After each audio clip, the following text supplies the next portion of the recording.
मध्य प्रदेश उपचुनाव की 2 सीटों में से एक सीट विजयपुर कांग्रेस के खाते में चली गई। इस सीट पर कांग्रेस को पहले से ही उम्मीद थी कि विजयपुर की जनता इस बार उनका साथ देगी। इस सीट पर कांग्रेस ने मुकेश मल्होत्रा को चुनावी मैदान में उतारा था, जिनकी आदिवासी वोटर्स पर काफ़ी अच्छी पकड़ मानी जाती है। यही वजह रही कि 7,000 से ज़्यादा वोटों से उन्होंने रामनिवास रावत को चुनावी मैदान में धूल चटा दी।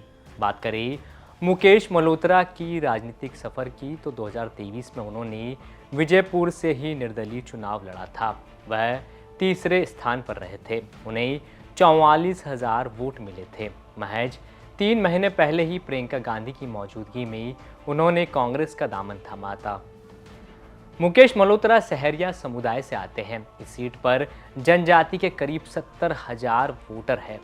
साथ ही साथ जमीन पर भी उनकी सक्रियता काफ़ी देखी जाती है। मौजूदा वक्त में मल्होत्रा ग्राम पंचायत सिलपुरी के सरपंच भी है। वह 2013 में एमपी में सहरिया विकास प्राधिकरण के अध्यक्ष भी रह चुके हैं। अपनी जीत पर क्या बोले मल्होत्रा, एक बार सुनिए।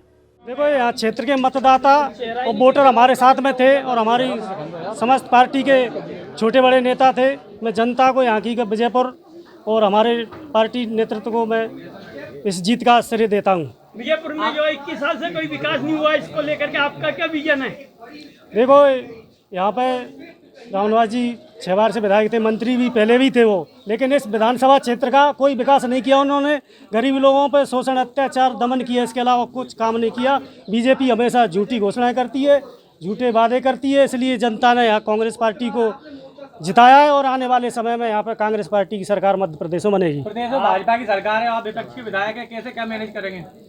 देखो, सरकार कोई सी हो, जो जनता का जो जायज़ काम है वो तो करना पड़ेगा और हम उनसे भी मिलेंगे, माननीय मुख्यमंत्री महोदय जी से और अन्य मंत्रियों से। हम क्षेत्र के विकास में कोई कमी नहीं छोड़ेंगे। आपको ये भी बता दें कि जब मल्होत्रा ने कांग्रेस का दामन थामा था तो कांग्रेस की नीतियों से प्रभावित होकर पार्टी ज्वाइन करने की बात उन्होंने कही थी।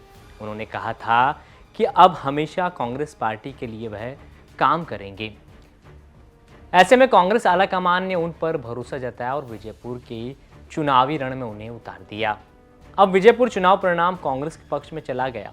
बता दें कि श्योपुर की विजयपुर सीट कांग्रेस की परंपरागत सीट मानी जाती है। यहां से रामनिवास रावत 6 बार विधायक रह चुके हैं। 2023 के विधानसभा चुनाव में भी उन्होंने जीत दर्ज की थी, लेकिन 2024 के लोकसभा चुनाव से पहले उन्होंने कांग्रेस से इस्तीफा देकर बीजेपी का दामन थाम लिया। अब 5 महीने बाद उपचुनाव हुए और कांग्रेस से बीजेपी में जाने वाला दाव रामनिवास रावत को भारी पड़ गया। विजयपुर की जनता ने मुकेश मल्होत्रा पर भरोसा जताया।